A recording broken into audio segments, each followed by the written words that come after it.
This program is sponsored by RK Garments, Shivranjani Char Rasta, Ahmedabad. On every occasion, your ultimate desire is to look the best. And you get your best looks at RK Garments, where you get ready-made designer suits, sherwanis, kurta pajamas, trousers, shirts, and options of fabrics and customized tailoring. RK Garments, only at Satellite, Sheetal Varsha Complex, Shivranjani Crossroad, Ahmedabad.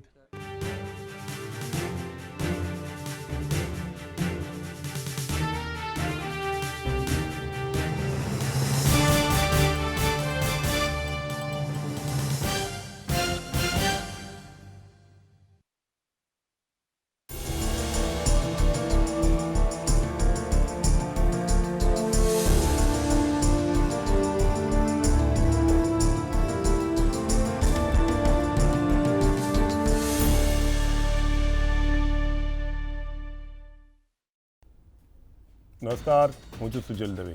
જે દેશમાં યુવાનોને આકર્ષવા માટે પ્રધાનમંત્રી નરેન્દ્ર મોદી વારંવાર પ્રયાસ કરીને નીત નવી જાહેરાતો કરતા હોય, એ જ દેશના 3 યુવા નેતા જાહેરમાં પત્રકાર પરિષદ કરીને પ્રધાનમંત્રીનો બીજો અને સાચો ચહેરો મૂકે ત્યારે વાત સાચી પડે છે કે દેશ બચાવો, સંવિધાન બચાવો. વાત કરી રહ્યો છું હાર્દિક પટેલ, જિગ્નેશ મેવાણી અને જેયુના પૂર્વ વિદ્યાર્થી કનૈયા કુમારની. આ ત્રણેય નેતાઓ બુધવારે રેલી કાઢવા રાજકોટ પહોંચ્યા હતા. રેલી પૂર્વે ત્રણેયને એક સંયુક્ત પત્રકાર પરિષદ યોજીને પ્રધાનમંત્રીને નિશાના પર લીધા હતા. હાર્દિક પટેલે કહ્યું હતું કે અમને દેશદ્રોહી કહેવામાં આવે છે, પણ કોર્ટ દ્વારા કોઈ કાર્યવાહી કરવામાં આવી નથી. અમે બંધારણ બચાવવાની વાત કરીએ છીએ ત્યારે અમને વિરોધી કહેવામાં આવે છે. જિગ્નેશ મેવાણીની પ્રતિક્રિયાઓ કોઈ નોંધપાત્ર ન હતી, પણ કનૈયા કુમારના તેવર ખૂબ જ તીખા દેખાયા હતા. કનૈયા કુમારે મોદીની એ વાતનો છેદ ઉડાડી દીધો હતો કે હું ખાતો નથી, ખાવા દેતો નથી. તેણે સીધી વાત કરીને કહ્યું હતું કે મોદી ખાઈ પણ રહ્યા છે અને અનિલ અંબાણીને ખવડાવી પણ રહ્યા છે. તેણે કહ્યું હતું કે સરકાર મને દેશદ્રોહી કહે છે. હું પડકાર ફેંકું છું, મારા પરનો આરોપ સાબિત કરી બતાવો. દેશપ્રેમ મારા પરિવારના લોહીમાં છે. મારો ભાઈ CRPFમાં હતો અને શહીદ પણ થયો છે. મારી માં આંગણવાડીમાં નોકરી કરે છે અને 3000 રૂપિયા કમાય છે. અમે પ્રધાનમંત્રી સામે સવાલ કરીને તો તેમની આસપાસના લોકો કહે છે સવાલ ના કરો, ગાયબ થઈ જઈશું. કનૈયા કુમારની આ વાતથી મારા મનમાં પણ સવાલ ઊભો થાય છે કે આગામી દિવસોમાં મારે પણ આવું સાંભળવું ન પડે. કેમ કે કનૈયા કુમારે પોતાનું ભાષણ વધુ તીખું કરતાં કહ્યું હતું કે મોદીજીને અનિલ અંબાણીનું પીઠબળ છે, છતાં અમારાથી ડરે છે. જ્યારે મારી પાસે કોઈનું પીઠબળ નથી, તેમ છતાં અમે લડીએ છીએ. કનૈયા કુમારે ભક્તોએ આપેલા પ્રધાનમંત્રીના છાતીના માપનો પણ ઉલ્લેખ કર્યો હતો અને એણે કહ્યું હતું અમે તો માપી નથી, પણ જો તમારી છાતી 56ની હોય તો મને જેલમાં મોકલી દો. સરકારી સંસ્થાઓના દુરુપયોગ પર તેણે સીધી વાત કરીને કહ્યું હતું કે મારા ઘરે CBI ઇન્કમટેક્સ મોકલો, હું ડરવાનો નથી. ડર એને લાગે જે તમારી ચોરીમાં ભાગીદાર હોય. હું તો કાચા મકાનમાં રહું છું. ગઠબંધન પર પ્રધાનમંત્રીએ આપેલી પ્રતિક્રિયા પર કનૈયા કુમારે કહ્યું હતું કે દેશનો મતલબ પ્રધાનમંત્રી નથી, મોદી પણ નથી. દેશનો મતલબ 125 કરોડ દેશવાસીઓ છે. હું ભારત માતાની જય બોલું છું, હું જય હિન્દ પણ બોલું છું અને બોલતો પણ રહી. એક તરફ આ પત્રકાર પરિષદ ચાલી રહી હતી તો બીજી તરફ દિલ્હીમાં પણ પ્રધાનમંત્રી સામે સવાલ ઊભા થયા હતા. રાફેલ મામલે રજૂ થયેલા કેગના રિપોર્ટના વિરોધમાં સંસદની બહાર વિપક્ષે ધરણા કર્યા હતા. દેશમાં ગુર્જરો આંદોલન કરી રહ્યા છે. પ્રધાનમંત્રીના વિરોધમાં રાજકીય પાર્ટીઓ એકજૂથ થઈ રહી છે. અન્ના હજારેના તેવર બદલાય છે અને કાશ્મીરમાં પરિસ્થિતિ વણસી રહી છે. દેશનો ખેડૂત નારાજ છે અને નિષ્પક્ષ ચૂંટણી થાય તે માટે ઇલેક્શન કમિશનને સોશિયલ મીડિયાનો આશરો લેવો પડતો હોય છે. ત્યારે દેશમાં પરિસ્થિતિ કટોકટી તરફ જઈ રહી હોવાનું દેખાઈ રહ્યું છે.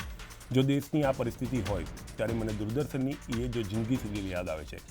આ સિરિયલનો એક ફેમસ ડાયલોગ હતો, ये क्या हो रहा है. ખરેખર અમે પણ પૂછીએ છીએ ये क्या हो रहा है. દેશની આ પરિસ્થિતિ પર આજની મારી ચર્ચા રહેશે. મારી સાથે ચર્ચામાં જોડાયેલા છે કોંગ્રેસના નેતા નિમિત શાહ, ભાજપના પ્રવક્તા શ્રદ્ધા ઝા, સામાજિક કાર્યકર્તા યજ્ઞેશ દવે, વરિષ્ઠ પત્રકાર ભાર્ગવ પરીખ અને પ્રજાના પ્રતિનિધિ તરીકે રવિ અપ્પુ સર. અપ્પુજી, પહેલો પ્રયાસ છે.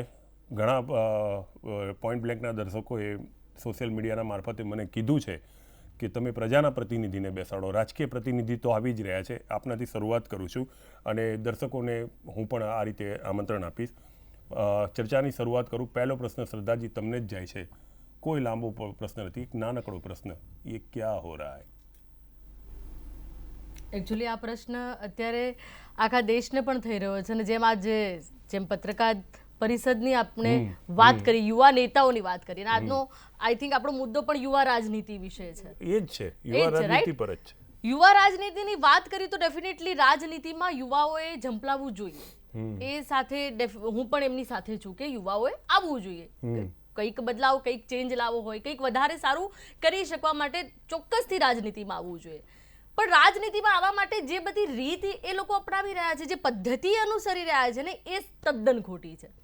આપણે સૌ જેમ જાણીએ છીએ કે ભાઈ કનૈયાલાલ આવ્યા, હાર્દિકભાઈ તો હતા જ, અને જિગ્નેશભાઈ, આ 3 જણે જે મળીને આજે પત્રકાર પરિષદ કરી છે, જે રેલી છે એનું નામ જે આપ્યું છે કે સંવિધાન બચાવો રેલી, બંધારણ બચાવો રેલી.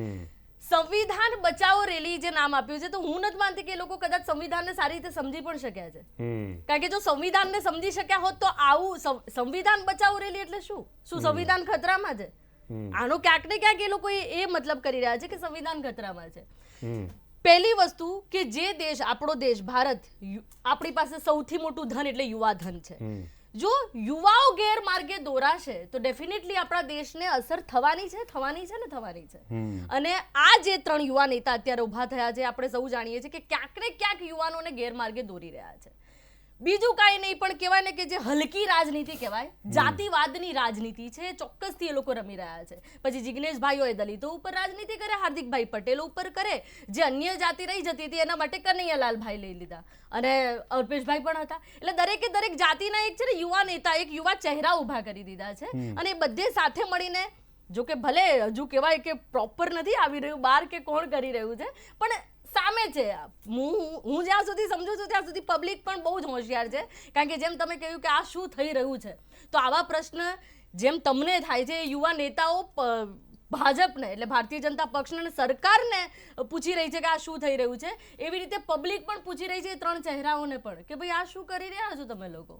ઠીક છે નિમેશભાઈ, તમને જ હશે, રાજકોટમાં જે અત્યારે પત્રકાર પરિષદ થઈ, રેલી થઈ, રેલીનું નામ છે સંવિધાન બચાવો, અને શ્રદ્ધાજીનો પક્ષ છે કે ગેરમાર્ગે દોરી રહ્યા છે યુવાનોને.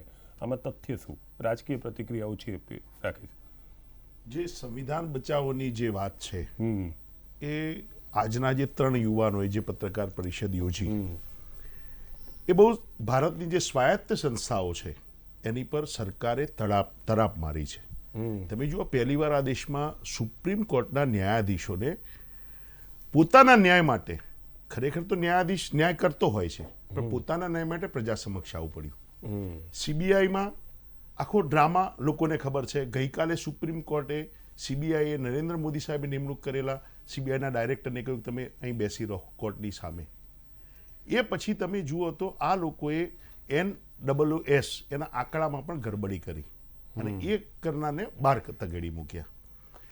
આજે કેગનો રિપોર્ટ આવ્યો છે. રાજીવ મહર્ષિ જે પોતે રાફેલ ડીલમાં સામેલ હતા, એમને કેગના અધ્યક્ષ બનાવી દીધા છે. એટલે એવું છે કે એમના ઉપર જ્યારે કોઈ વાત આવે તો એ બંધારણની નહીં, કેગનો રિપોર્ટ સારો આવે તો કે સરસ એમ, પણ એ કંઈક અળપલા કરે અને એમની ઉપર કોઈક આરોપ આવે. તમે જુઓ, સબરીમાલા મંદિરમાં મહિલાઓને દર્શનનો અધિકાર આપ્યો અને નરેન્દ્ર મોદી સાહેબ પોતે પણ એ બોલી ચૂક્યા છે કે સબરીમાલા એ ધાર્મિક બાબત છે અને એમાં એ લોકો કેમ કરવા જોઈએ, તમે મહિલાઓના અધિકાર છીનવો છો. અને બીજું હું કહેવા માંગુ છું કે જ્યારે યુવાનો સાચી વાત કરતા હોય, અલ્પેશ ઠાકોર ચૂંટાયેલા છે બેન, જિગ્નેશ મેવાણી ચૂંટાયેલા છે, હાર્દિક એને રાજદ્રોહનું કોઈ કૃત્ય નથી કર્યું. ઓવેસી એમ કહે છે કે મને 3 મિનિટ આપો તો હું આ દેશમાં હિન્દુઓને ખલાસ કરી નાખીશ, અને એને તમે દેશદ્રોહનો આરોપ નથી લગાડતા. અને હાર્દિક પટેલને ગુજરાતની બહાર મોકલો છો, મહેસાણામાં નહીં આપવી, પ્રવેશબંધી કરો છો. લોકશાહી એટલે શું? લોકશાહી એટલે લોકો વડે, લોકો દ્વારા ને લોકો માટે ચાલતું પ્રજાતંત્ર. તમારો વિરોધ કરે તો એને સાંભળવાની અને ચિંતન કરવાની ટેવ ભારતીય જનતા પાર્ટીએ પાડવાની વાત કરું છું. હું પર્ટિક્યુલર, હું કોઈ પક્ષનો કે કોઈ વ્યક્તિના વ્યક્તિ તરીકે વાત નથી કરતો. દેશમાં ભારતીય જનતા પાર્ટી પહેલા પણ હતી, મોરારજી દેસાઈ પણ હતા, અને કોંગ્રેસ અને બીજા પક્ષો સામસામે લડ્યા છે. પણ નરેન્દ્ર મોદી આવ્યા પછી અને અમિત શાહ ભારતીય જનતા પાર્ટીના અધ્યક્ષ થયા પછી એમને લોકશાહીને ગળો ટૂંપી દીધો છે અને બિલકુલ લોકશાહી અત્યારે બંધારણ સંવિધાન ડૉક્ટર બાબા સાહેબ રચેલું ગાંધીજી અપાયેલી આઝાદી આ બધું અત્યારે ખતરામાં છે. યુવાનો ગેરમાર્ગે નથી દોરતા, યુવાનો પ્રજાને જાગૃત કરે છે. તમારા વિરુદ્ધ આવતું હોય એટલે તમે ગેરમાર્ગે કોઈ શબ્દ બરાબર નથી. અને જાતિવાદની તમે વાત કરો છો. નરેન્દ્ર મોદી સાહેબ 3 વખત બોલી ચૂક્યા છે, मैं ओबीसी से आता हूं, मैं गरीब वर्ग से आता हूं. તો એ વખતે તમને ક્યાંય આજ સુધીના એક પણ ચાહે ભારતીય જનતા પાર્ટી હોય ચાહે કોંગ્રેસના હોય કોઈ પણ મુખ્યમંત્રી કે વડાપ્રધાન જ્ઞાતિની વાત નથી. વાત તમે કરી છે જી. એટલે તમે આરોપ ના લગાવો. ના, મોદીજી એક ભડકાવ નથી આપ્યું. મોદીજી પોતે કીધું છે કે ચલો ઓબીસી બેન કોઈ મોદીજીએ એમના એક પણ સ્ટેટમેન્ટમાં એક પણ ભાષણમાં શું ભડકાવ ભાષણ આપ્યું છે? તમે કઈ રીતે આ 3 યુવા નેતા સાથે મોદીજીને સરખાઈ શકો? ના જ સરખાવાય. સરખાવી કારણ કે પેલા તો શકાય. બંધારણને ટૂંપો દેનાર છે, આ બંધારણની પૂજા કરનાર છે. બંધારણની એટલે ના જ પૂજા સરખાવાય. કરનાર કઈ ના જ રીતે કહો ભાઈ? સરખાવાય. આ જો પણ સીધે સીધું સમર્થન આપણે પ્રજાને- જોઈ રહ્યા છીએ. નિમેશભાઈ જે રીતે કહી રહ્યા છે કે પ્રજાને બિલકુલ લોકશાહીને જ્યારે જાગૃત બચાવનારા કરવાનું લોકો કોઈ તમે કઈ રીતે કહો આ પણ ત્રણ તમે અમે નેતાને? કોંગ્રેસમાં હાર્દિકભાઈની તમે વાત કરો. અમિત ચાવડાને હાર્દિકભાઈ- પ્રદેશ પ્રમુખ અરે, બનાયા. હાર્દિકભાઈ પરેશ ધાનાણીને અત્યારે- અમે વિપક્ષના નેતા બનાયા. જ્યોતિરાજ સિંધિયાને અમે નાયબ મુખ્યમંત્રી બનાવ્યો. સચિન પાયલોટને નાયબ મુખ્યમંત્રી. તમે 18 વર્ષના યુવાનોને મતનો અધિકાર કોંગ્રેસે આપ્યો છે બેન. અને હું બીજું તમને કહી દઉં, કદાચ તમને આ ખ્યાલ હશે, જ્યારે રાજીવ ગાંધી આ દેશમાં સંચાર ક્રાંતિ, કોમ્પ્યુટર ક્રાંતિ, મોબાઈલ ક્રાંતિ લાવતા હતા ત્યારે આજ ભારતીય જનતા પાર્ટીના લોકો, સંઘના લોકોને ત્રિશુળ દીક્ષા આપતા હતા. અમે યુવાનોના હાથમાં જ્યારે મતનો અધિકાર અને લેપટોપ, માઉસ કે મોબાઈલ આપવા માંગતા હતા ત્યારે તમે ત્રિશુળ આપવા. તમારી માનસિકતા ત્યાં દેખાઈ રહી છે. ભાઈ, માનસિકતા તમે ની યુવાનોની વાત ના તમે કરશો. એ હાર્દિકભાઈનો યુવાનો- અત્યારે પક્ષ અરે ખેંચી બેન, રહ્યા છો કે જેને હાર્દિક હમણાં જ પટેલ statement ચોખ્ખે ચોખ્ખું હાર્દિક આપ્યું કે પટેલ હા, હાર્દિક પટેલ આંદોલનની તમારું રાજનીતિ ચેલેન્જ હવે દેશમાં પૂરી અદાલત થઈ તમે ગયું, ફાંસી આપી દીધી હોત, રાજનીતિમાં તમે એ ઘોડી ચોખ્ખે લઈ ચોખ્ખું લીધો કહે છે કે હોત, આંદોલનની તમે રાજનીતિ અલ્પેશ ઠાકોરને પૂરી મારી થઈ. નાખ્યો હોત. એ શું પોતે વાત કરો છો? accept કરે છે કે આ તો આંદોલનની દેશના રાજનીતિ સંવિધાન છે નહોતું. જે બચાવી રહ્યા છે.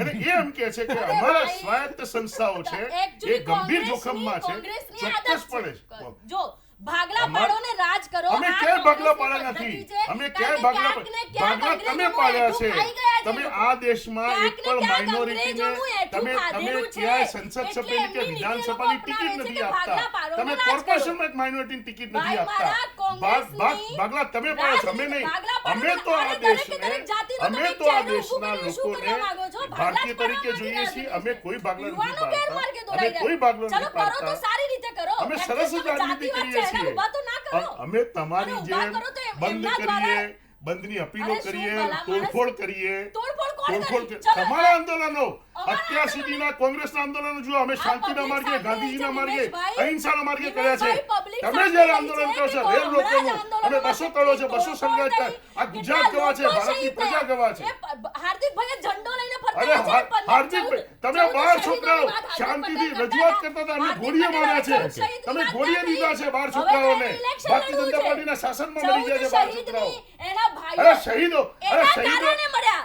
હાર્દિક પટેલ એ તમે માર્યા નથી.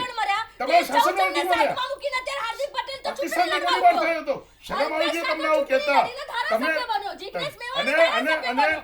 અમિત શાહને અને હાથ હાર્દિક કાપીને પટેલ જનરલ ચૂંટણી ડાયર કહી અરે એ 14 અને હાર્દિકે જણાને બહુ કરવું નુકસાની શું? કરી છે એની ચિંતા હાર્દિક કરો. શું? આટલું બધું હાર્દિક ખોટું બોલો પટેલ છો ગયો ને એમને, ઉપરાંત ના અરે ખેંચો. કોંગ્રેસ કઈ શું એમના ઘરે? અરે આટલું ચોક્કસ બધું તમને ચિંતા થાય છે તો કરી અરે તમે ચોક્કસ ચિંતા ચિંતન એમની. કરીએ છીએ તો તમે ભાઈ ઘોડી લેવા માટે મારા, નાગરિકોએ મત આ આપ્યા માત્ર તમને. ને માત્ર રાજકીય કોઈ આંદોલન રાજકીય હતું. હવે નથી. પુરવાર થઈ ગયું છે. આ પબ્લિક જનતા પણ જોઈ રહી છે ને હું પણ જનતાને એક જ યુવાનોને વાત રોજગારી કહું છું. નથી મળતી. તમે જો મારું પણ ના એટલે સાંભળશો ને પાટીદાર એમનું પણ જેવા ના સમાજને તમારી સુખી જાતે નક્કી સંપન્ન કરો કે શું સમાજને થઈ રહ્યું છે. અનામતની માગણી કરવી પડી. અનામત મળી સુખી ગયા. સંપન્ન અનામત- માગણી સુખી સંપન્ન અનામતની જ્ઞાતિને કેમ માગણી મળે કેવી રીતે તમે? અરે કરી? બેન, લોક આખા રક્ષક દળની સમાજની પરીક્ષા હોય વાત છે. લગાડી અનામત 7,000 8,000 લોકોને લેવાના હોય છે. 9 લાખ લોકો અરજી કરે છે. તમે શું યુવાઓને નરેન્દ્ર મોદી સાહેબ દરેક ભાષણમાં કહ્યું હતું કે હું દર વર્ષે 2 કરોડ લોકોને રોજગારી આપીશ. તમે 4 લાખ લોકોને રોજગારી નથી આપી શક્યા. એટલે યુવાનો ગેરમાર્ગે દોરાયા છે. એટલે યુવાનો અચ્છા, જાગૃત એટલે કરી રહ્યા મુદ્દે તમે માનો છો કે છે. યુવાનો ગેરમાર્ગે તમે કહો દોરાયા. છો, અરે તમારે શું? ગમે તે અમે હોય, તો જાગૃત તમે કહીએ અત્યારે છીએ. બોલ્યા કે એટલે અરે યુવાનો ગેરમાર્ગે હા દોરાયા. ચોક્કસપણે એટલે નિમેશભાઈ ચોક્કસપણે કોંગ્રેસના નેતા માની રહ્યા છે કે યુવાન- યુવાનો ગેરમાર્ગે તમે દોરાયા છે. શબ્દોની રમત ના રમશો, તમે- અરે વાસ્તવિક શબ્દ- રમત ના, ના, રમાવો. ભાઈ, શબ્દોની રમત તમે અમને બોલો નથી. કે યુવાનોને તમે ગેરમાર્ગે સારી દોરી રહ્યા છો. હું રીતે નથી બોલ્યો. એક મિનિટ, તમે ચલો. હું એમ કહું બોલા છું કે કે બેરોજગારીના કારણે બેરોજગારીના કારણે ચોક્કસપણે તમે લોકોને બિલકુલ ગેરમાર્ગે દોરી રહ્યા છો. તમે ગેરમાર્ગે પ્રજાને દોરી રહ્યા છો. તમે શબ્દોની રમત રમો છો. ઠીક, વાસ્તવિક ઠીક, આંકડા તમારી પાસે છે એક મિનિટ, નહીં. હવે અહીંયા આવી દલીલો કરશો વિરામ, તમે. વિરામ, વિરામ. યુવાનો ગેરમાર્ગે દોરાયા છે એવું તમે બોલ્યા છો, બરાબર છે શ્રદ્ધા? બોલ્યા જ. પણ તમે એનું કારણ પણ આપ્યું છે.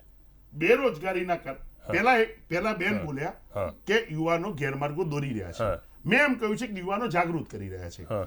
અત્યારે જે યુવાનો ગેરમાર્ગે દોરાઈ રહ્યા છે એમની ભાષામાં એટલા માટે કે લોકોને રોજગારી નથી. તમે સમજો 500 દિવસમાં 500 વખત આ દેશના નાણામંત્રીએ જીએસટી માં કંઈક ને કંઈક ફેરફાર કર્યા છે. યુવાનોને રોજગારી છે નહીં. મકાન જ્યારે સામાન્ય માણસને લેવું હોય તો પહેલા આ નરેન્દ્ર મોદી સાહેબ બોલેલા છે કે દેશમાં 1 નેશન 1 ટેક્સ. અત્યારે મકાન લેવા જાઓ 15% જીએસટી લાગે છે અને સ્ટેમ્પ ડ્યુટી 5% 6% લાગે જ છે. આજે મકાન 5 લાખ 7 લાખ રૂપિયા મોંઘું થઈ ગયું 2.5 લાખ છે. સબસિડી ક્યાંથી મળે છે. યુવાન પોતાના 2.5 લાખ સબસિડી મળે છે ભાઈ મકાન લેતી અરે વખતે પણ 6 વધારે. લાખ રૂપિયા લઈને તમે 2.5 લાખ આપો છો. હા, પેલું આવી વાત ના કરશો. પેલું અને ધર્માત્મા બીજું પિક્ચરનો એક તમને ડાયલોગ હતો કે રોટી એક કપડા મિનિટ, મકાન એક મિનિટ, એક રોટી મિનિટ. કપડા મકાન આ સરકારે જીએસટી માં રોટી અનાજ ઉપર ટેક્સ નાખ્યા એની સાથે આ બધા પેનલિસ્ટ સહમત થશે. મકાનો મોંઘા કર્યા લોકો સહમત થશે. બરાબર છે. રોટી કપડા અને કપડા ઉપર ટેક્સ નાખ્યો મકાન આ બધા સહમત થશે. ઠીક. જીએસટી એના માટે નહોતો, લોકોની રોજગારી છીનવા માટે મોંઘવારી કરવા પણ માટે. આ આંદોલન તો એમણે એવું નથી કીધું કે બેરોજગારી માટેનું, એમણે તો સંવિધાન બચાવવા આંદોલન રાખ્યું છે. આ રેલી સંવિધાન એટલે હવે એમને બચાવવાની છે. હું આજે ફોન કરીને કહું છું તો બેરોજગારી માટે માંગણી કરજો. ના તમે હું કહું શું બોલ્યા? એમને. રોટી કપડા મકાનનું આંદોલન રેલી નથી. એમને રેલીમાં એવું કહ્યું છે કે સંવિધાન બચાવો રેલી. હિમાંશુભાઈ, નિમિષભાઈની સામે પ્રતિક્રિયા આપવા ઈચ્છે છે યજ્ઞેશભાઈ. નિમેશભાઈ જુઓ કે પહેલાં તો તમે પ્રતિબંધવાળી વાત કરી કે આ લોકો ઉપર પ્રતિબંધ શેના માટે મૂક્યો ને એ લોકોએ કંઈ રાષ્ટ્રદ્રોહ કર્યો હતો કે દેશનું શું ખરાબ કર્યું હતું કર્યા છે. જે સંસ્થાઓ ઉપર પ્રતિબંધ મૂકવામાં આવ્યા મોદી સાહેબ દ્વારા. તો ભૂતકાળની અંદર જ્યારે નરસિંહ રાવની સરકાર હતી ત્યારે આરએસએસ અને સાધના સાપ્તાહિક એની ઉપર પણ પ્રતિબંધ મૂકવામાં આવ્યા હતા. તો શું એ રાષ્ટ્રદ્રોહનું કામ કરતા હતા? એ રાષ્ટ્રપતિએ 5 રાજ્યોમાં બાબરી ધ્વંસ પછી સરકારો બરખાસ્ત કરી હતી સુપ્રીમ કોર્ટના આદેશથી. પણ નહીં પીવી નરસિંહ રાવે. હું તો આરએસએસ ના સાધનાની વાત કરું છું. આરએસએસ ના સાધના ઉપર આરએસએસ પ્રતિબંધ પર તો મુકાયો પહેલો હતો. પ્રતિબંધ આપને જાણ હશે યજ્ઞેશભાઈ અને- કે પહેલો પ્રતિબંધ તો આપણે સરદાર વલ્લભભાઈ પટેલે મૂક્યો હતો. સરદાર વલ્લભભાઈ પટેલે કોંગ્રેસી જ હતા ને. હા એટલે આદરણીય સરદાર વલ્લભભાઈ પટેલ પણ હા, કોંગ્રેસી એટલે જ હતા. સરદાર વલ્લભભાઈ એટલે પટેલનું એક- પુતળું એક બનાવીને માનસિક- તમે એમને આદર્શ માનો હા, છો. તો આદર્શ- અને આદર્શ- એક બાજુ એમ કહો છો અમે નથી કે- માનતા. ના, ના, એટલે અમે ભારતીય નથી જનતા માનતા. પાર્ટીના ભારતીય જનતા લોકો પાર્ટી એમને માને આદર્શ છે. માને છે ને હવે એમ કહે છે કે હવે બીજી વાત કે જે આ 3 જે મોહરાની વાત ચાલે છે જેને અત્યારે કોંગ્રેસ આદર્શ એટલા માટે માને છે કે કોંગ્રેસ માટે આ તણખલું છે તરવા માટેનું. ગુજરાતની અંદર આ તણખલું ભૂતકાળમાં કામ લાગી ગયું હતું એમને. અલ્પેશ ઠાકોર અને જિગ્નેશ મેવાણી અને સાથે સાથે હાર્દિક આ 3 તણખલા એવા કામ લાગ્યા કે જે કોંગ્રેસની સીટો 77 સુધી પહોંચાડી આપી. બરાબર. અને આખું ગામ જાણે છે કે એમના કોટાની કેટલી ટિકિટો પડવાઈ અને કોંગ્રેસના હિમાંશુ પટેલ જેવા નિષ્ઠાવાન કાર્યકરને કાપી અને આજે અલ્પેશ ઠાકોરના કોટામાંથી ટિકિટ ગાંધીનગર દક્ષિણમાં ફળવાઈ એ બધા જાણે છે. નિમેશભાઈને પણ ખબર છે, એમના પણ એ ઠેકેદાર છે. તો આવી રીતે જો થયું ને એ પ્રમાણે એમને પ્રમોટ કરવામાં આવે છે કોંગ્રેસે. એટલે કોંગ્રેસના પોતાના માટે આ તણખલું છે. રહી વાત કે આજે જે મિટિંગ થઈ કે આજે જે પત્રકાર પરિષદ થઈ એ ઇન્દ્રનીલ રાજગુરુ કોંગ્રેસ અને ભારતીય જનતા કોંગ્રેસમાંથી નીકળ્યા, ભારતીય જનતા પાર્ટી એમને સ્વીકાર્યા નહીં અને એ ઇન્દ્રનીલ રાજગુરુ પોતાની રાજનીતિ ટકાવી રાખવા માટે અને પોતે લાઈવ રહેવા માટે આ 3ને ભેગા કરી અને એમને આ ખેલ કરેલો હતો. આમાં બીજું કશું હતું નહીં. બંધારણ માટેની વાત નથી, કશીએ નથી. અને આ 3 જે ખરા એ પેદાશ તો ભારતીય જનતા પાર્ટીની જ છે. એક વખતે ભારતીય જનતા પાર્ટીને એવું હતું કે નહીં એક વખતે ભારતીય જનતા પાર્ટીને એવું પ્રતિક્રિયા હવે હતું. લઉં છું. હા, એવું જ કહું છું. એક વખતે ભારતીય જનતા પાર્ટીને એવું હતું કે વિરોધ કરનાર પણ અમારા હોવા જોઈએ અને સરકાર પણ અમારી હોવી જોઈએ, જેથી ભવિષ્યમાં જ્યારે ચૂંટણી આવે ત્યારે વિરોધ કરનાર અમારી જોડે સેટિંગમાં રહે. પણ હાર્દિક શરૂઆતમાં એમના કંટ્રોલમાં હતા. ત્યારે જો કંટ્રોલમાં ન હોત તો હાર્દિકના જ્યારે સભા થઈ ત્યારે બધા જ ટોલ નાકા ઉપર ટોલ ટેક્સની નાબૂદી, એને કોઈ જગ્યાએ ધરપકડ નહીં કરવાની, કશું જ નહીં, એ બધું જ એને કરવામાં આવ્યું. અને પછી હાર્દિક જ્યારે હાથમાંથી છટકી ગયા ત્યારે અલ્પેશ ઠાકોરને તૈયાર કરવામાં આવ્યા અને એ જ પરિસ્થિતિમાં અલ્પેશ ઠાકોર ભારતીય જનતા પાર્ટી માટે ગમે તેટલું ખરાબ બોલતા હતા અને ગમે તેટલી રેલીઓ કરતા હતા તો એ પણ ક્યાંય એમની ધરપકડ કરવામાં નથી આવતી કે ક્યાંય કોઈ 144 લગાડવામાં નથી આવતી, કશું જ નહોતું કરવામાં આવતું.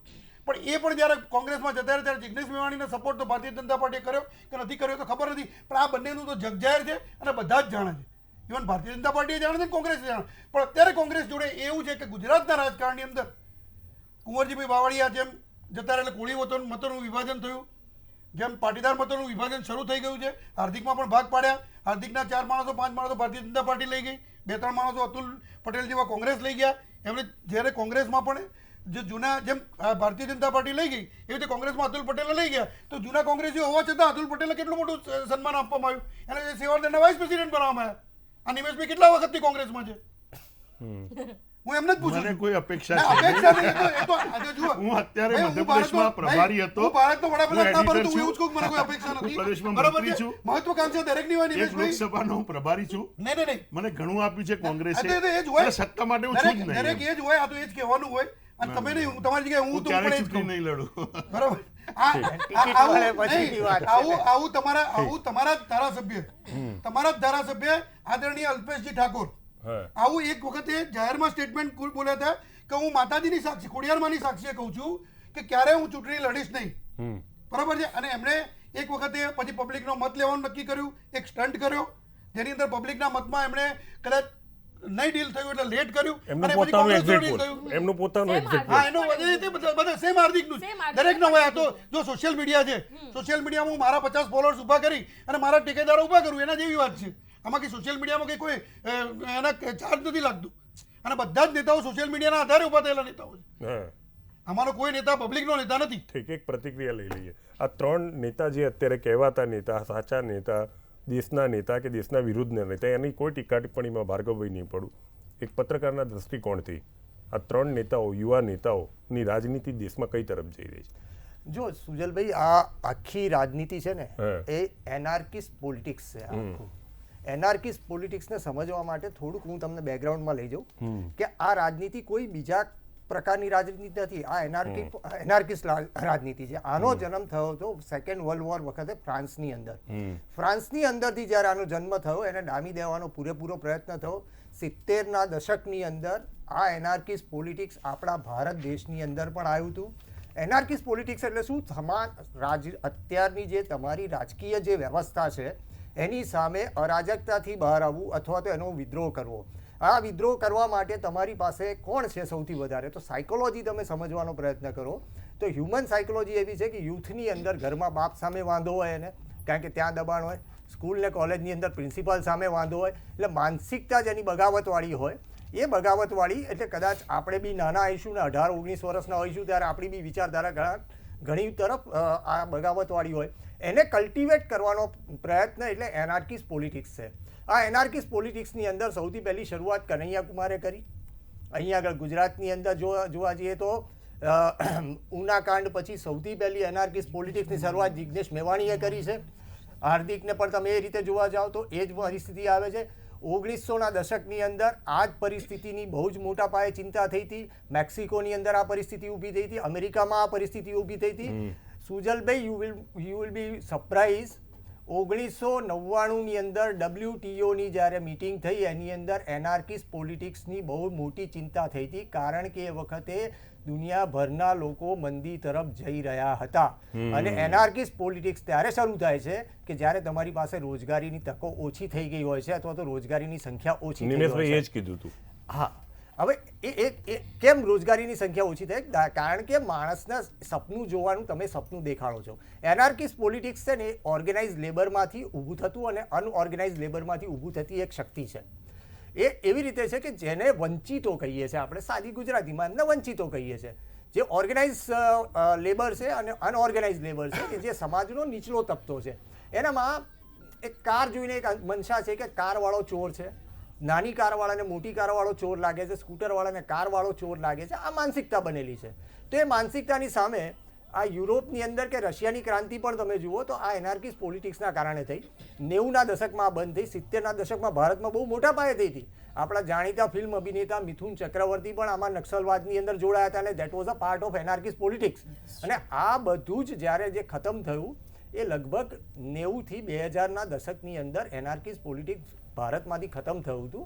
અને આ વિચારધારાનો ફરીથી ઉદ્ભવ થયો છે એ ખરેખર દેશ માટે ચિંતાનો વિષય છે. હું કોઈ નેતાના, કોઈ પાર્ટીના કે એના વિરોધમાં વાત નથી કરતો, પરંતુ મુદ્દો આ છે કે એનાર્કિસ્ટ પોલિટિક્સનો જે રીતે પગ પેસારો થયો છે એ મોટામાં મોટા વર્ગ વિગ્રહ તરફ દોરી જનારો છે અને આ મોટું ચિંતાનું કારણ છે. વર્ગ વિગ્રહ ચિંતાનું કારણ છે. સાથે એક ચિંતાનું કારણ એ છે કે રાજનીતિના આ ભાગમાં પ્રજાના પ્રશ્નોથી વંચિત થઈ જાય છે, ચાહે શાસક હોય કે ચાહે વિરોધ પક્ષ હોય. એના માટે હું પ્રતિક્રિયા લઈશ અપ્પુ સરની, પણ એક નાનકડા વિરામ બાદ. On every occasion, your ultimate desire is to look the best. And you get your best looks at RK Garments, where you get ready-made designer suits, sherwanis, kurta pajamas, trousers, shirts, and options of fabrics and customized tailoring. RK Garments, only at Satellite, Sheetal Varsha Complex, Shivranjani Crossroad, Ahmedabad.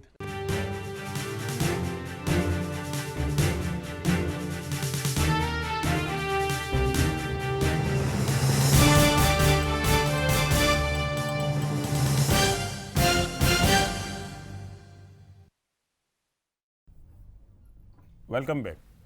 જ્યારે આ પ્રકારની ચર્ચા ગોઠવવામાં આવે છે ત્યારે ઘણા મારા દર્શકો છે અને જે મારા સોશિયલ મીડિયાના ફોલોઅર્સ છે એમનો આગ્રહ હતો કે જે મુદ્દાસર સમસ્યાઓ છે એની મુદ્દાસર ચર્ચા નથી થતી ને ભાજપ અને કોંગ્રેસનું રાજકારણ જ ચર્ચાઈ રહ્યું. માહોલ ચર્ચા થતી હોય, હું સમજુ છું કે આક્રોશ બંને પક્ષમાં હોય ને પોતપોતાનો કાઢે, એટલે હું થોડી છૂટછાટ પણ આપું છું. બને ત્યાં સુધી હું એને બેલેન્સ રાખવાનો ટ્રાય પણ કરું છું. પણ આજે મેં એક નવો અભિગમ અપનાવ્યો છે કે પ્રજાનો એક પ્રતિનિધિ બોલાવો. બની શકે છે કે આજે અપ્પુ સર છે, કાલે તમે પણ હોઈ શકો છો અને હું તમને આમંત્રણ આપીશ, મારી ચર્ચામાં આવો.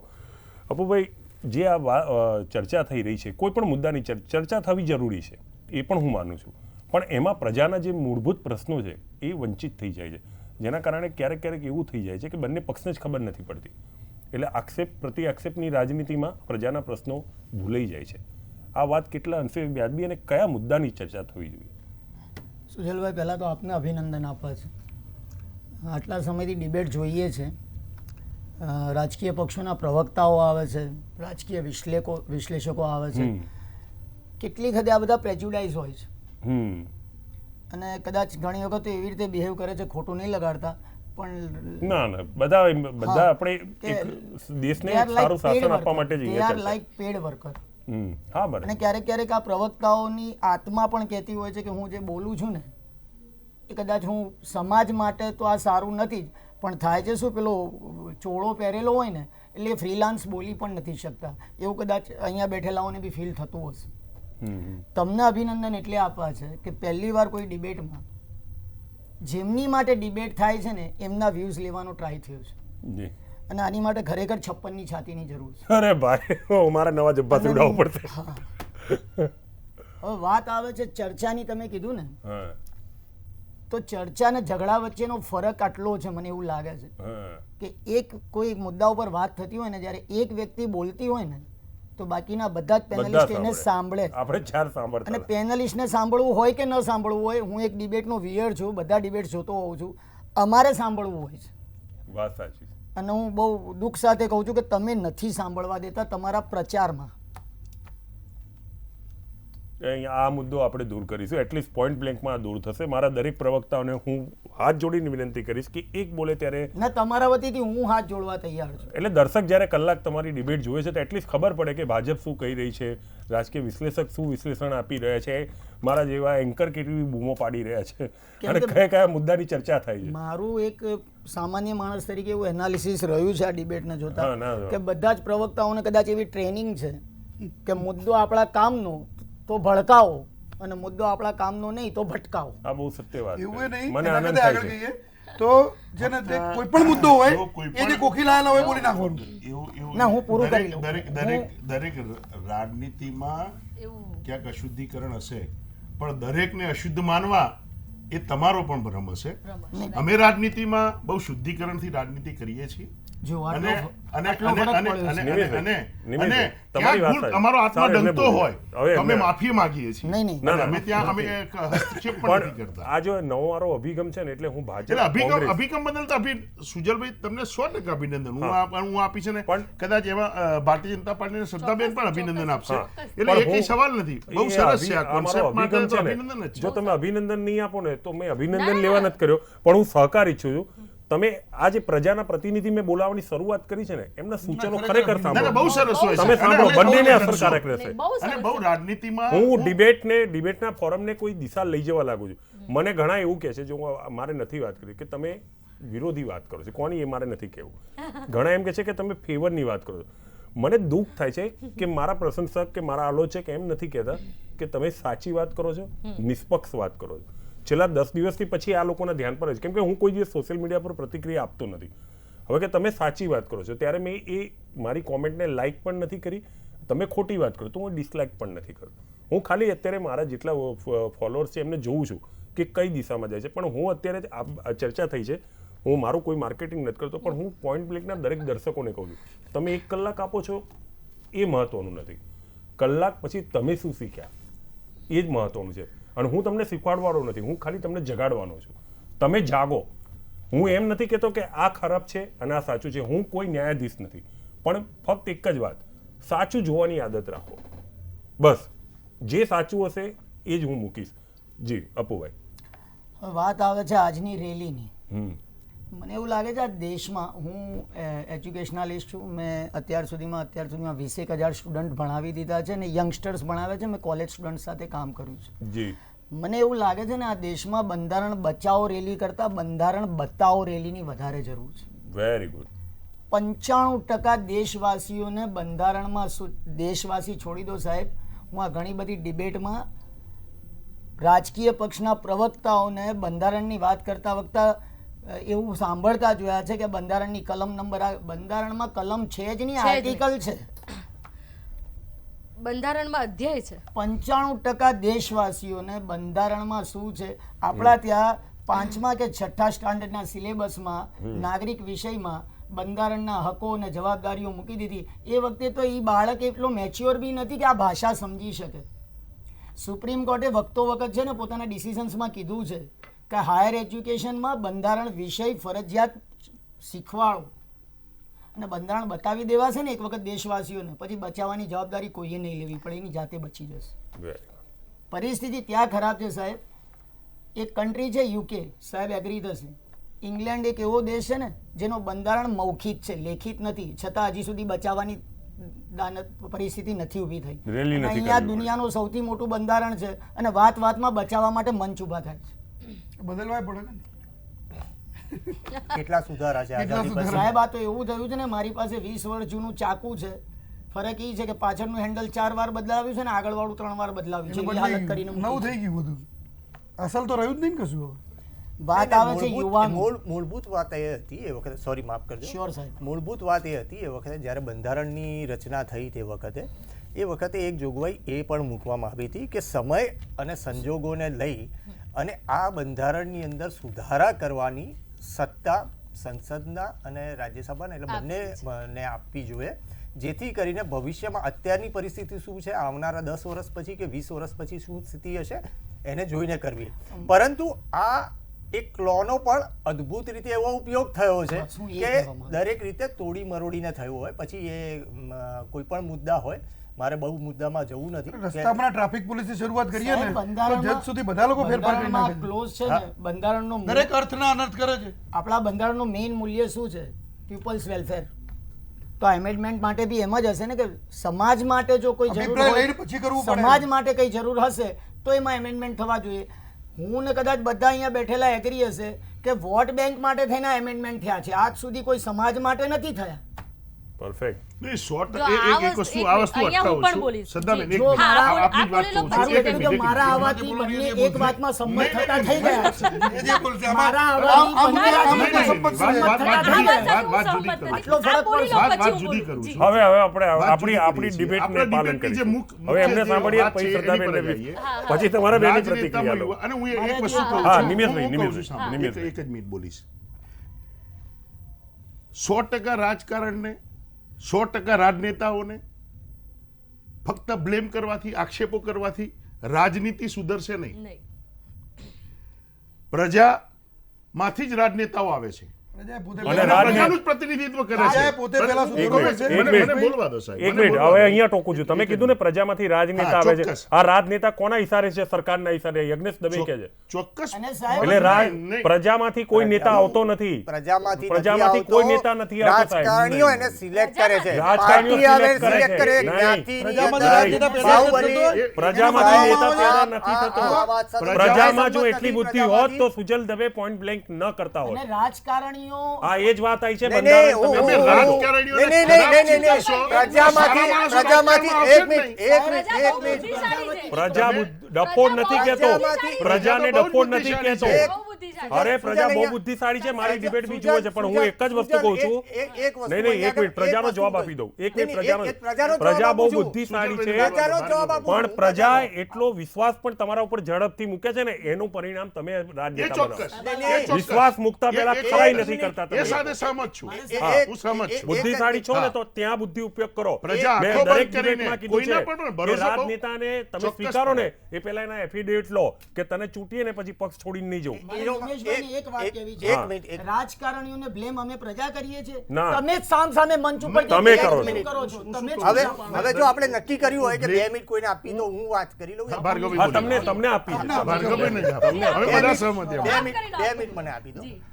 પ્રજા નક્કી નથી કરતી એનું સચોટ ઉદાહરણ 2014ની ચૂંટણીમાં છે.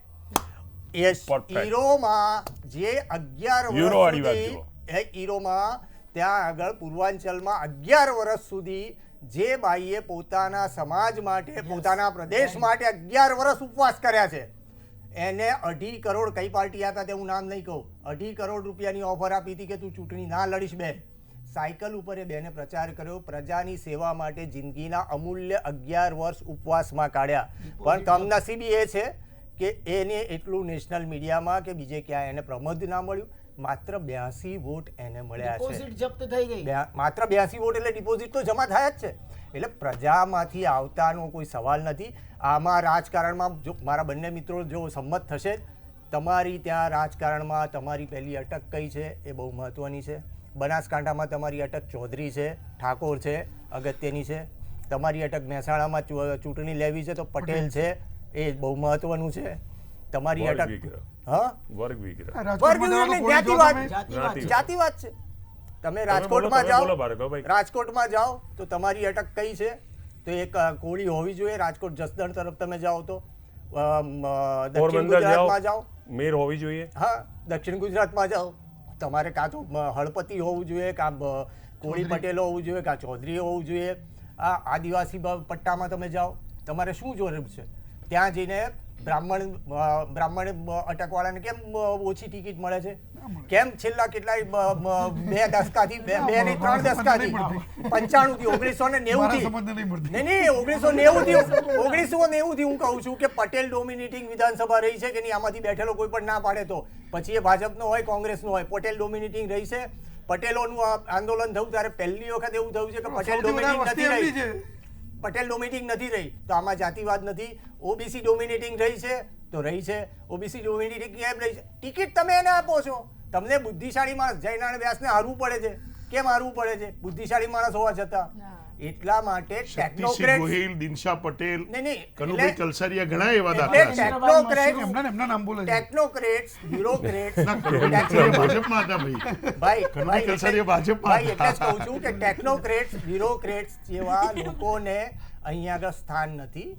અહીંયા આગળ આપણા માથા ઉપર બેસવા માટે 4 ચોપડી ભણેલા એ પરંતુ જ્ઞાતિમાં વર્ચસ્વ હોવું જોઈએ, બાહુબલી હોવું જોઈએ, પૈસા ખર્ચવાની તાકાત હોવી જોઈએ.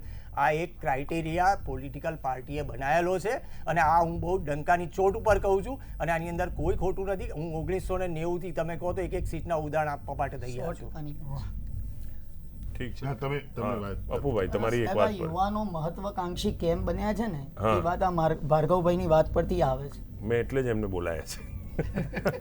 મેં એમને એટલે જ આપણે બધાએ બોલાયા. એ તો WhatsApp જ્ઞાનની ગંગોત્રી છે, આપણે હવે બધાએ વિકીપીડિયા છે, ડિક્શનરી છે. આપણે બધાએ હું WhatsApp આગ્રહ રાખું છું કે રોજ મારી ડિબેટમાં આવે. હા બા, અને અમે શીખીએ છીએ એમના બારે. ખરેખર બહુ યુવાનો સારું છે. મહત્વાકાંક્ષી કેમ બન્યા છે? આપણે બધા WhatsApp પર આ મેસેજ બહુ વર્ષોથી જોઈએ છે કે MBA સેલેરી 50,000, હે ને, ધાર્મિક સંસ્થા ચલાવતો હોય આટલી સેલેરી, અને રાજનેતા આટલી ઇન્કમ.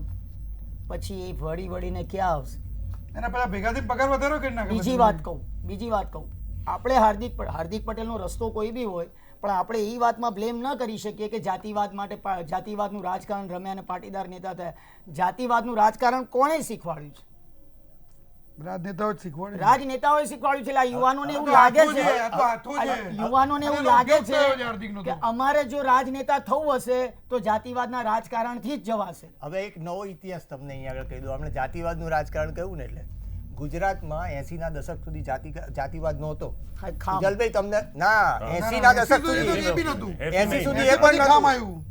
માધવસિંહ ગુજરાતમાં વખતે આવ્યું ખામ. માધવસિંહ વખતે ને એ બી 85 માં આવ્યું. 84 માં 84 માં, એટલે 85 ના આંદોલન ઇલેક્શનમાં, વખતે. 85 ના ઇલેક્શનમાં, 81 માં પહેલું આંદોલન અનામત થયું. આંદોલન વખતે. પહેલું આંદોલન 81 માં હા, થયું. બરોબર છે. 1982 ની અંદર છેલ્લો સવાલ. ગુજરાતની અંદર મ્યુનિસિપલ કોર્પોરેશનની ચૂંટણી થઈ ને, ત્યારે તમને બધાને નવાઈ લાગશે, કોઈ રાજકારણીઓએ આ જાતિવાદનું ગણિત નથી શીખવાડ્યું. હાજી મસ્તાને ગુજરાતમાં આવીને રાજકારણનું ગણિત શીખવાડ્યું છે. સૌથી પહેલા દલિત મુસ્લિમ પાર્ટી લઈને આવનારી હતો ને, એ પછી આ જ્ઞાતિવાદના રાજકારણ અને ખામ થિયરીની શરૂઆત થઈ છે. ઠીક છે, એ વાત સાચી છે. દલિત મુસ્લિમ પાર્ટી, જેને પ્રતિસાદ એટલો નહોતો મળ્યો, પછી એનું વિસર્જન કરી દેવામાં આવ્યું હતું. પણ જાતિવાદનું રાજકારણ પણ થઈ શકે છે રાજનેતાઓને અને દેશને કદાચ ત્યારથી ખબર પડી હતી, કેમ કે દલિત મુસ્લિમ પાર્ટી હતી. મારો છેલ્લો સવાલ રહેશે, ચર્ચાને અહીંયા વિરામ આપીશું. આ યુવા નેતા જે અત્યારે આવી રહ્યા છે અને રાજકારણ ઉપર, દેશના નેતા ઉપર, કે સંવિધાનની આડમાં સંવિધાન બચાવવાની જે વાત કરી રહ્યા છે, બચાવી રહ્યા છે, બતાવી રહ્યા છે, એની કોઈ સાચા છે કે ખોટા છે એ ખબર નથી. પણ યુવા નેતા આ વિદ્રોહી ચડ્યું છે, એને રાજકારણમાં અને એની પ્રજા પર શું અસર રહેશે? નિમેશભાઈ, તમારાથી શરૂઆત કરું છું, શ્રદ્ધાજીથી પૂરો કરી. ફરીથી મને સબ્જેક્ટ કહી દો. યુવા નેતા રાજકારણને કોસી રહ્યા છે કે અંદર આવી રહ્યા છે એ અલગ વાત છે, પરંતુ યુવા નેતા જે અત્યારે વિદ્રોહ પર ચડી છે, એનાથી દેશના રાજકારણમાં અને દેશની પ્રજા પર શું અસર? જો યુવાનો જો ભડકાઉ ભાષણો આપતા હોય, હા, દેશના સંસાધનોને હા, રાજકીય કે વ્યક્તિગત માલ મિલકતને નુકસાન કરતા હોય, તો એ ચોક્કસપણે કોઈ પણ પક્ષનો હોય ને કોઈ પણ યુવાન હોય તે વખોડવા લાયક છે. કોઈ પણ માણસે આ દેશમાં લોકશાહી માટે એક નહીં અનેક લોકોએ પોતાનો જીવને આહુતિને બલિદાનો આપ્યા છે લોકશાહીમાં. લોકશાહી કાયમ હોવી જોઈએ, વાણી સ્વતંત્રતાનો અધિકાર કાયમ હોવો જોઈએ, પોતાના વિચારોની અભિવ્યક્તિ કાયમ હોવી જોઈએ. પણ એની પદ્ધતિ બહુ આપણા દેશના અને વિશ્વના લોકો સ્વીકારે છે. ગાંધીજીએ જે વાત કરી હતી સત્ય અને અહિંસાપૂર્વક, એ થવી જોઈએ. હું ચોક્કસપણે એવું માનું છું કે રાજકારણમાં અત્યારે લોકોને એવું લાગે છે કે રાજકારણ ગંદુ છે, ક્યાંક અંશે લોકો સાચા પણ છે.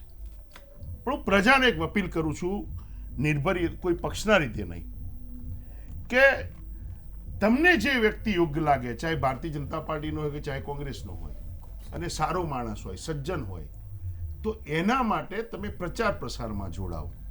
એના માટે બીજી કોઈ લાલસા, બૂથ પર બેસવાની, વ્હીકલની, પેટ્રોલની કોઈ લાલસા ના રાખતા.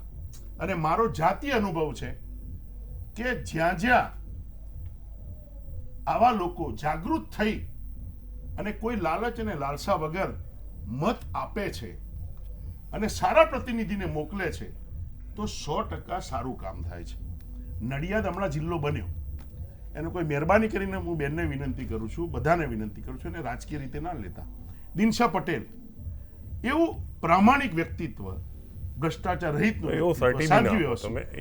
અને છતાં જો રાજકીય રીતે કોઈને ના લેવાનું તેવા સર્ટિફિકેટ દિનશા પટેલ જેવા કેટલાય કોંગ્રેસ ભાજપમાં કનુભાઈ કલસરિયા, મહેન્દ્રભાઈ મશરૂ, બધાની વાત આવી. કોઈ સર્ટિફિકેટ, હા, ચલો સારા વ્યક્તિ સુધી પણ વિકાસ એમને કર્યો અને લોકોએ સ્વીકાર્યો. તો જો પ્રજા પોતે જો એમ માનશે કે અમારે વિકાસ કરવો છે, રાજકારણીઓ ગુનેગાર હશે જ, એમાં હું ના નથી પાડતો, અને છે પણ ખરા, પણ પ્રજાનું કર્તવ્ય પણ એ બને છે કે તમે કોંગ્રેસ ભાજપ જેમાં માનતા હોય એમાં માનજો, પણ તમને એ તમારી પાર્ટીમાં સારા માણસો હોય તો ઉપર સુધી એના માટે તમે રજૂઆત કરજો. ક્યાંક તમારી પાર્ટીનો સારો માણસ જેને પ્રજાની સેવા કરવી છે, પક્ષ મહાન નથી, દેશ મહાન છે, સમાજ મહાન છે, એને પ્રજાની જેને સેવા કરવી છે એવા માણસને તક આપજો. અને એના માટે ચાહે શીર્ષ નેતૃત્વ ખોટો નિર્ણય લે તો તમારા પક્ષમાં રજૂઆત કરવાનો તમારો અધિકાર, અબાધિત અધિકાર છે, એ વાત તમે ના ભૂલશો. બસ એટલી જ વિનંતી કરું છું. ચલો ઠીક છે. આમ તો બહુ મોટો પ્રચાર હતો અને એના ઉપર એક ડિબેટ કરી શકું એમ છું. એટલે પણ મેં આ પ્રથમ વખત આવ્યા છું એટલે મેં થોડા વેલકમ કરી લીધા છે. નહીં સુજલભાઈ, ભૂલો એ તો કહેજો, એમાં કે મને સ્વીકારવામાં કંઈ વાંધો નથી. કંઈ વાંધો નહીં. અપુભાઈ, સુજલભાઈ, આ દેશે યુવાનોનો છે ને ઇતિહાસ છે કે યુવાનો ગામડાઓમાં પીરસવામાં વાપર્યા છે અને પોસ્ટર ચોંટાડવા માટે જ વાપર્યા છે. વાત સાચી છે. હવે આ યુવાનો મંચ ઉપર આવે છે ને તો કદાચ બધાને ગમતું નથી. હા, પણ એક વાત ચોક્કસ, યુવાનો જે મંચ ઉપર આવ્યા છે એ આવકાર્ય છે, પણ એમની પાછળ શું મગજ ચાલે છે એ જોયા પછી આવકાર્ય છે. ગેરમાર્ગે દોરાયા છે એ મુદ્દો નથી, ગેરમાર્ગે દોરો છો એ મુદ્દો છે. યસ. ભાર્ગવ, બીજી એક વાત, હાજી સોરી, એક જ વાત કહી. પ્લીઝ. આ દેશનો યુવાન નહીં, આ દેશનો દરેક નાગરિક સાહેબ અહીંયાથી વોટ આપે છે, એ તકલીફ છે. હું આ મંચ ઉપરથી અપીલ કરું છું રાજકીય પક્ષોને બી અને પ્રજાને બી કે વોટ અહીંયાથી ના આપો, અહીંયાથી આપો અને અહીંયાથી આપો. અને રાજકીય પક્ષોને એ અપીલ કરું છું, બહુ લાગણીશીલ છે આ દેશનો નાગરિક, મહેરબાની કરીને એની લાગણી સાથે ન રમતા. હાર્દિક, જિગ્નેશ મેવાણી, કાં તો એક જમાનામાં જેપી આંદોલન વખતે લાલુ યાદવ, મુલાયમસિંહ યાદવ, શરદ યાદવ, આ બધા લાગણી સાથે રમાયા પછીની પ્રોડક્ટ્સ છે. ખૂબ સરસ. આ પ્રોડક્ટ્સ છે ને એ ન્યુક્લિયર છે, આ ન્યુક્લિયર છે, ભડાકા કરી નાખશે સાહેબ. વાત સાચી છે. ભાર્ગવ, બીજાને તો હું નથી રોકી શકતો, અધિકાર છે. 1 મિનિટ જ લઈશું, 1 જ મિનિટ. જો રાજકારણની અંદર આવવા માટેનું બહુ સીધું ગણિત છે કે સેફોલોજીના નિયમ પ્રમાણે પાર્ટીના કમિટેડ વોટ હોય, ઉમેદવારના કમિટેડ વોટ હોય અને ફ્લોટેડ જે વોટ હોય ને એ નવા આવેલા વોટ હોય, એટલે ફર્સ્ટ ટાઈમ વોટર એ ફ્લોટેડ વોટર્સ ગણાય. એટલે ફ્લોટેડ વોટર્સને જેટલા તમે ઝડપથી આકર્ષી શકો અને જેટલા નજીકથી લઈ શકો એ આની પાછળનું એક ચોક્કસ ગણિત આની અંદર દેખાઈ રહ્યું છે. અને ફ્લોટેડ વોટર્સ જે ફર્સ્ટ ટાઈમ ફ્લોટેડ વોટર્સ છે એ ફ્લોટેડ વોટર્સને એની અંદર રહેલો અગ્નિ છે એને વધારે ફૂંક મારીને તમે કેવી રીતે સળગાઈ શકો એનાથી ફાયદો થાય છે અને જેનું આ પરિણામ હું અત્યારથી જોઈ રહ્યો છું. ઠીક છે યજ્ઞેશભાઈ. એક જ લાઈનમાં કહું સુજલભાઈ, તો તમારો જે સવાલ હતો કદાચ બીજા લોકોએ સવાલના જવાબમાં પોતાના મંતવ્યો પણ રજૂ કર્યા, પણ તમારો સવાલ જે હતો કે જે નવા યુવાનો આવ્યા છે રાજકારણની અંદર અને એ લોકોનું વર્તન જે ખરું એ દેશને કઈ દિશામાં લઈ જશે, તો દિશામાં લઈ જશે. તમને દિશા કદાચ એવું લાગે છે કે આ ખોટી દિશામાં જઈ રહ્યા છે, તો એક સીધી જ વાત છે, સીધું ઉદાહરણ છે કે મારા ઘરમાં મારું છોકરું પેદા થાય તો એ ગુજરાતી જ બોલતા શીખશે, એ તામિલ કે તેલુગુ બોલતા નહીં શીખે. એટલે જે યુવાનો રાજકારણમાં જાય છે એ જે અગાઉ જે લોકોએ કર્યું છે એ જ બોલતા શીખે છે. તો ભડકાઉ ભાષણ માટે જો એવું તમે આક્ષેપ લગાવતા હોય કે આ યુવાનો ભડકાઉ ભાષણ કરે છે, તો ઉપર બેઠેલા નેતાઓ પણ એ જ કરતા હતા, એ જોઈને જ શીખ્યા છે. એ કંઈ અમેરિકા તો શીખવા ગયા નથી, ટ્રમ્પનું એ નથી શીખવા ગયા કે ટ્રમ્પના રીતે વર્તન કરે. તમે ત્યાં એને શીખવા મોકલો તો એવી પ્રમાણે વર્તન કરશે. અહીંયા ને અહીંયા એમને જો ભણાવવા છે તો આ જ ભાષા શીખવાના છે, આમાં કંઈ નવું થવાનું નથી. ઠીક. શ્રદ્ધાજી. જી, જેમ કહ્યું કે તમારો જે પ્રશ્ન હતો કે જે યુવા નેતાઓની જે આ રાજકીય રેલી છે એની રાજકીય પક્ષો પર અને પ્રજા પર શું અસર થશે, તો સૌથી પહેલી તો જે આ ત્રણે યુવા નેતાઓ, જેમ ભાઈએ કીધું કે સંવિધાનની બધા વાતો કરતા હોય છે, રાજકીય પક્ષો પણ બેઠા હોય છે, પણ સંવિધાનની જાણકારી નથી હોતી. તો ભારતીય જનતા પક્ષના એક અહીંયા એનું પ્રતિનિધિ તરીકે ચોક્કસથી કહીશ કે જાણકારી થોડી ઘણી રાખીએ છીએ. એ જે ભાઈઓ સંવિધાનની રેલી કરવા જઈ રહ્યા છે એમને એટલી નથી ખબર કે સંવિધાન, આપણું સંવિધાન 22 અધ્યાયમાં છે, રાઈટ, અને 22 અધ્યાય પર હાથથી દોરેલા ચિત્રો છે અને દુનિયાનું સૌથી લાંબુ હાથથી લખેલું સંવિધાન આપણું એટલે કે ભારતીય સંવિધાન છે. અને જે આપણું સૌથી પહેલું જે ચિત્ર છે ને આપણા સંવિધાનમાં એ છે અશોક સ્તંભ અને એની સાથે નટરાજ, શ્રી કૃષ્ણ અને બૌદ્ધનું છે. બૌદ્ધનું ચિત્ર એટલા માટે ત્યાં મૂકવામાં આવ્યું છે કે ત્યાં કહેવાય ને કે શાંતિનો ઉપદેશ આપી રહ્યું છે આપણું સંવિધાન આપણને. તો સૌથી પહેલું કે જે આ 3 જણ અશાંતિ, ડેફિનેટલી તમે આને શાંતિ, આ જે રેલી છે એને શાંતિનું તો તમે નહીં કહી શકો. અને સંવિધાનમાં તો ક્યાંય પણ નથી લખ્યું કે આવી રેલીઓ કાઢો તમે. સંવિધાન બચાવવા માટે સંવિધાનના જ એમાં જ લખેલા બધા જે મુદ્દાઓ છે એનો જ વિરોધ કરી રહ્યા છો તમે. એટલે ક્યાંક ને ક્યાંક ડેફિનેટલી અશાંતિ ફેલાવવાની વાત છે, યુવાઓને ગેરમાર્ગે ચોક્કસથી દોરવાની વાત છે. એટલે કોઈ પણ પક્ષ, હું પણ દરેક ઘરે જેટલા પણ યુવાઓ અત્યારે જો કદાચ મને જોઈ રહ્યા હોય તો એમને એક જ અપીલ કરું છું કે કોંગ્રેસ કે ભાજપ, આ બધું તમે તમારી જાતે વિચારો. અને આ જે 3 યુવાઓ છે કે જે જ્ઞાતિવાદ, ચોક્કસથી જાતિવાદના સમીકરણો છે અને તમે સૌ એ લોકોના જન્મથી લઈને અત્યાર સુધીની હિસ્ટ્રી તમે જાણો છો, તો તમે તમારી બુદ્ધિ વાપરો. સંવિધાન બચાવોની જે રેલી છે તો સૌથી પહેલા તમે તમારી જાતે સંવિધાન વાંચો અને સંવિધાન ખરા અર્થમાં શું એ લોકો બચાવવા માંગી રહ્યા છે એ તમે પોતે વિચારો અને તમારા વિચારોથી જ મત આપજો. ઠીક છે, ચર્ચાને અહીંયા વિરામ આપવાનો સમય થઈ ગયો છે. શ્રદ્ધાબેન, યજ્ઞેશભાઈ, ભાર્ગવભાઈ, અપ્પુ સર અને નિમેશભાઈ, આપ સૌએ કિંમતી સમય કાઢીને અહીંયા આવ્યા તે બદલ આપનો આભાર. તો આ હતી ચર્ચા હાર્દિક પટેલ, જિગ્નેશ મેવાણી અને કનૈયાલાલ ઉપરની. રેલીનું નામ છે સંવિધાન બચાવો દેશ બચાવો, પણ હું તમને કહી રહ્યો છું તમે તમારી જાત બચાવો. ચર્ચા દરમિયાન એક વાત બહાર આવી છે. યજ્ઞેશ દવેએ કીધું છે કે લોક નેતા આવવા જ જરૂરી છે, પણ આ નેતાઓ કોનાથી આવે છે એ મહત્વનું છે. અલ્પેશ ઠાકોર હોય કે હાર્દિક પટેલ હોય, યાદ રાખજો કે તમે જેને લોક નેતા માનો છો ને એને ભાજપે ઊભા કર્યા હતા. યજ્ઞેશ દવે ત્યાં સુધી કીધું છે કે વિરોધ એટલા માટે ભાજપ કરાવતું હતું કે શાસક પણ અમે, વિરોધી પણ અમે, એટલે બધું જ અમારા હાથમાં રહે. પ્રજાને હું ફરીવાર અપીલ કરું છું, અગાઉની પણ મારી ડિબેટમાં હું તમને કહી ચૂકેલો છું, આવા લોક નેતાઓ આવકાર્ય છે, તમે સ્વીકારો. પણ અનામત હોય, રામ મંદિર હોય, કોમવાદનો મુદ્દો હોય, દોરવાતા નહીં, જરા પણ દોરવાઓ નહીં. આ નેતાને પારખો, ગમે એટલા દોડ કરે, તમે ખૂબ બુદ્ધિશાળી છો, પણ તમે તમારો દોષ ખાલી એટલો જ છે કે તમે ઝડપથી વિશ્વાસ મૂકી દો છો. વિશ્વાસ ના મૂકો, કોઈના દોરવાએ દોરો નહીં. અપુ સરે બહુ સારી વાત કરી છે અને તેને ખરેખર ચિંતન કરજો. મત આપો છો ને, હૃદયથી ના આપો, વિચારીને આપો. અને મહેરબાની કરીને તમે કોઈના દોરવાએ દોરવાશો નહીં. તમે ઘેટા નથી, તમે માણસ છો. પોઈન્ટ બ્લેન્કનો આ જ એક સંદેશો છે. ફરી એકવાર કહું છું, ચૂંટણી નજીક આવી રહી છે, આવા કેટલાય મુદ્દા આવશે અને કેટલી છબીઓમાં તમને તમારો નેતા દેખાશે. પણ યાદ રાખજો, રાજકીય પક્ષ, વિધાનસભા, સંસદ, ક્યાંય પણ આ નેતા પહોંચે છે ને તો તમે તો જેલમાં હોવ છો, પણ એ પાછળ વળીને જોતો નથી. બસ ખાલી આટલી જ વિચારવાની શક્તિ તમારામાં આવી ગઈ ને, મારે વિકાસ પર ચર્ચા નહીં કરવી પડે અને તમારે વિકાસને શોધવો નહીં પડે. ચર્ચાને વિરામ આપું છું. આપ આપનો મનપસંદ કાર્યક્રમ જોવો ભૈયાજી સ્માઇલ. નમસ્કાર. Program was sponsored by RK Garments, Shivranjani 4 Rasta, Ahmedabad. On every occasion, your ultimate desire is to look the best. And you get your best looks at RK Garments, where you get ready-made designer suits, sherwanis, kurta pajamas, trousers, shirts, and options of fabrics and customized tailoring. RK Garments, only at Satellite, Sheetal Varsha Complex, Shivranjani Crossroad, Ahmedabad.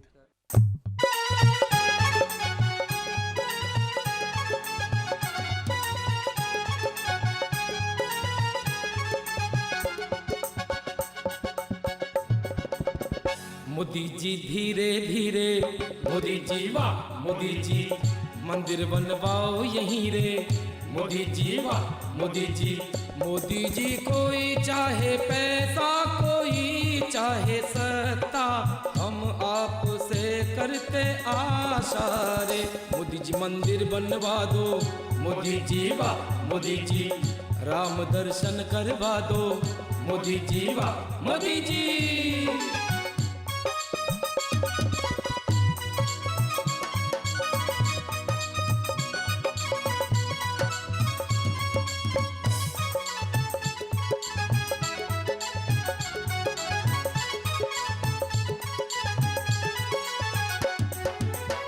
Ram मंदिर जल्द बने, ये है मन की बात, संविधान के दायरे में हो इसकी शुरुआत। गैर विवादित भूमि के लिए कर दी है दरखास्त, कोई भी ना घबराए। मोदी जी वाह मोदी जी, कोर्ट से आस लगाए। मोदी जी वाह मोदी जी, अदालत के रास्ते अयोध्या आएंगे, मंदिर वहीं पर बनाएंगे। न करना ऐसा वैसा, मोदी जी वाह मोदी जी, कोर्ट पर रखो भरोसा। मोदी जी वाह मोदी जी।